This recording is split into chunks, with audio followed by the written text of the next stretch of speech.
Good morning. Good morning, everyone. Welcome to Health Check.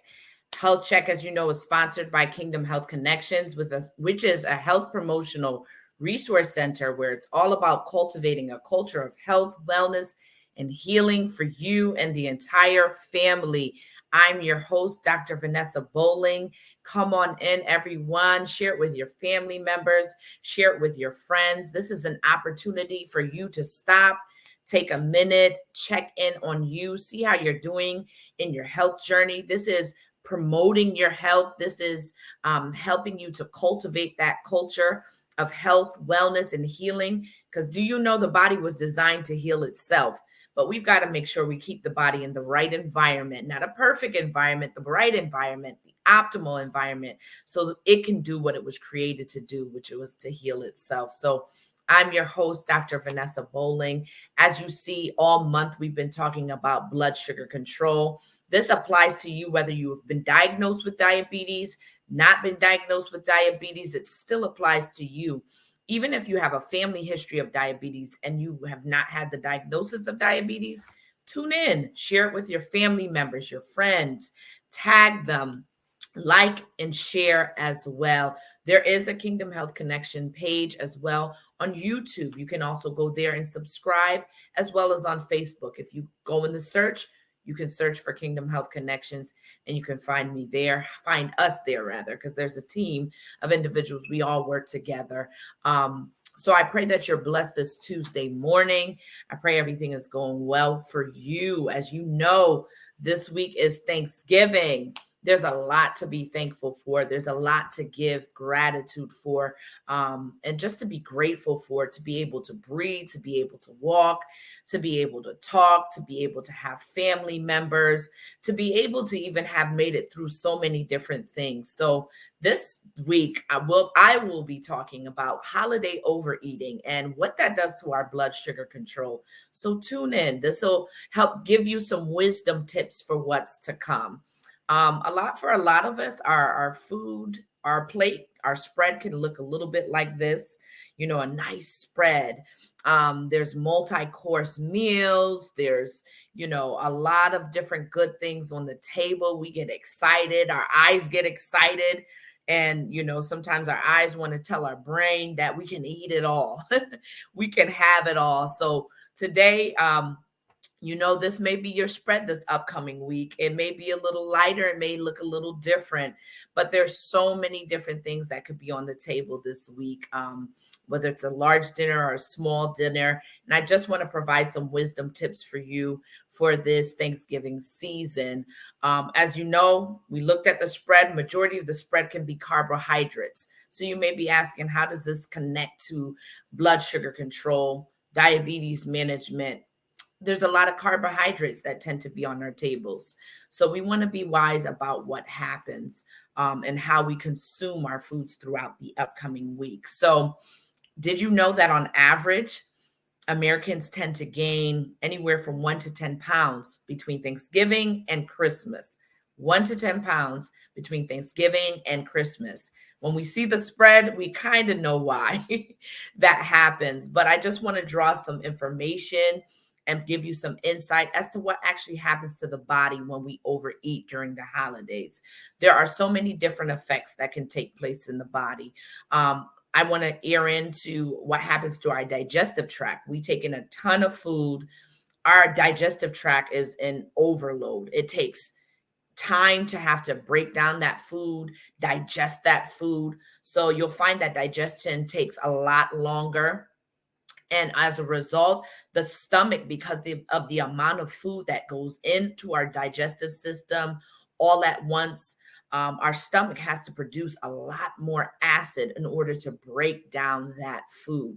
So you may find that heartburn goes up more if you've been diagnosed with GERD, that chronic acid reflux. You'll find that heartburn is more current because, or more pronounced or more frequent because of the increased amount of food that's being consumed at any given time. So portion control is everything.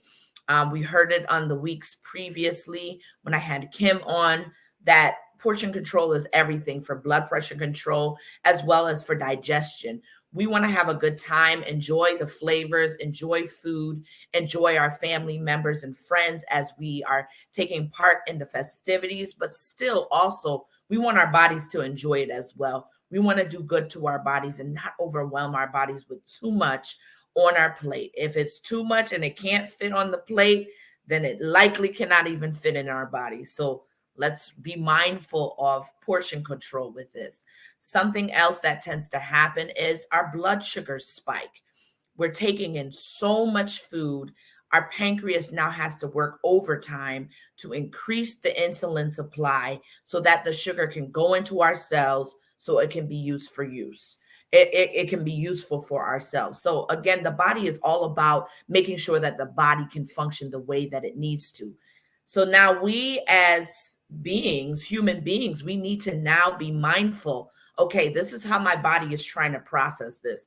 This is how my body is trying to do something with the sugar that I'm taking in, do something with the fiber that I'm taking in. The body is all about making sure that it can not only maintain homeostasis, but also be able to function. We want to do what's good for our bodies so that our bodies can still function. We don't want to put our body overload. We don't want to put our bodies in a stressful state for the sake of enjoyment. Again, there's a large spread, but it doesn't mean that large spread needs to go into our bodies all at once. So let's be mindful, let's be wise, because what happens is we take in so much all at once, our blood sugars spike. And a lot of the times we may call it an itis. We may call it different things, or we feel groggy and we feel tired. So we term it as itis, right? But really, what that itis is that we sometimes tend to welcome is hyperglycemia, also known as spiked blood sugars, or our blood sugar rate, our blood sugars being higher than what they should be, higher than above the normal rate. And that itis that we term and we welcome is that postprandial hyperglycemia, where our sugars are high. And as a result, we feel sluggish, we feel tired. We may have to unbutton some pants to give some more room, things of that sort. And that's what tends to happen when we've taken in a lot of carbohydrates all at once, and that blood sugar tends to spike. So those are things that tend to happen. And we may have a lot of food and then we'll be good for the morning, perhaps. But then in the morning, we may be fine. We may find that we're starving. Why? Because the pancreas has been working overnight to really bring the blood sugar down. And because the blood sugar is now down, now we feel hungry again. So after that blood sugar spike, after every spike, there's a crash. So let's keep that in mind. The times when we start to feel real hungry right after is because our blood sugar has started to come down. The pancreas has been working, but we want to do good to our bodies. We don't want our pancreas to overload and overwork. So all this background information is there. What are some application steps that we can take during this holiday season to make sure that our blood sugar doesn't spike and we're doing well to our bodies?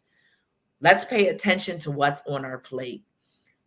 Again, the spread on the table, a lot of the times, maybe 90% of the times, it's some form of carbohydrates. The cranberry, the dressing, as we would call it, the stuffing, all of those are carbohydrates. The breads, the pies, the rices, the spaghetti, the pasta, the lasagna, those are carbohydrates. And we might see a lot of the times a light spread of veggies, which is our fiber. We may see more potatoes. That's a form of starch. Yes. It also crosses into the veggie aspect, but it's a very starchy veggie. And a lot of the times that is broken down to a large amount of sugar. So let's be mindful what's on our plate. Let's really kind of balance out what's on our plate. Let's also keep in mind that when we're eating, sometimes, the seating might not be the best in the home or wherever our guests are. We want to be sitting when we eat, preferably talking and engaging with one another. Let's limit the TV during the times when we're eating, because we're not really paying attention to how much we're eating. And we really kind of shut off those hunger cues when we're distracted and we're watching TV as we're eating. So sitting as we eat, making sure that we're engaging with one another as we eat. That just fosters community, fosters love, and you're more likely to be in tune with when you're actually hungry, as opposed to overeating and going for seconds when it's not really needed because there's been some distraction. If you're preparing the food, be mindful of grazing. So eating and trying the food. So you may be having a whole meal while you're preparing the food. So let's just keep that in mind. So let's set ourselves up not to overeat. So let's keep that in mind. Exercising, keeping up with our exercise routinely. And yes, it's been found that after we eat, that may also be a good time to not do anything rigorous, but perhaps if you've got music, dancing is a form of exercise. Some homes have ping pong tables. Go ahead and engage in ping pong with your family and friends. Do something interactive that gets you moving, where you're not just stationary after. Be mindful what we call the itis. That means our sugar levels have spiked up. So that's a good indication to know that I probably had a lot of carbs. So I need to balance out whatever I've had the rest of the evening as well. So keeping up with the exercise, not just leading up to the holidays, but even after. Let that be a routine part of our cultural living, our way of living. Let's also keep in mind not to fast. Sometimes we say, okay, I'm going to have a large meal this evening, maybe for lunch, whenever you tend to have that time with your family. Don't fast. Let that not be a time when you fast and decide not to eat because you're trying to bargain out how much you're going to eat later. Again, you decide not to eat, your body thinks you're going into starvation mode. You think you're going to lose calories or not gain any weight, but you're actually preserving. The body is, again, trying to just make sure the body itself is good. And there's a whole systematic flow with that. So it's going to hold on to calories. It's going to hold on to whatever fat that is there. So that way your body's not going into starvation. So what you think you're probably trying to lose, you're actually not losing. And you can actually lose more muscle than you want to in terms of fat. The body's going to hold on to that fat so that way it can eat. So try not to fast during that time. Probably have a light or simple breakfast, light or simple lunch, and you're going to have a little bit more during Thanksgiving dinner or lunch. So balance it out for yourself. But if you think you're doing yourself a justice by fasting, I just want to err on the side of caution and offer some words of wisdom that's not actually it's not going to work out for your benefit, especially if you're going to have a large supply during Thanksgiving dinner. Pay attention to the beverages that you're consuming as well. So if you're having eggnog, if there's a little bit of alcohol in the eggnog, culturally, there may be some other beverages. Is there sorrel? Is there wine in the sorrel? There's different things. Is there carrot juice? Is it, what's going on in the carrot juice? Is it condensed milk? Different things. Culturally, there's different beverages that you can consume. I just named a few that I'm familiar with. So just be mindful with all that you got spread on your plate. Be mindful of what you're also drinking. Balance it out with some water. Drink water throughout the day. Drink water every day, and just balance everything out. If you know that you're going to have certain beverages, you want to make sure you balance it out with water. And remember that there's a high caloric intake with that beverage. It could be up to 300 calories with that 1 cup, that 8 ounce, maybe even 6 ounces as well. So keep that in mind. Second to last, listen to your body. Recognize those hunger cues. Recognize when you're actually full. Again, this is why watching TV or doing certain things while you're eating is distracted eating, and you're not really paying attention when you're actually full and hungry, or when you're actually satiated or feel like you're content with the food you have in your body. So when we get to the point where we're having to unbutton our pants and button shirts and things of that sort, we overate. That time when you feel like, okay, I'm good. And I'll share a live on that too, when we can start to really pay attention to those hunger cues. And when we're set, we're all set, we're satiated, we're content, as opposed to overeating. And when that cue is there, being mindful to just put the food away.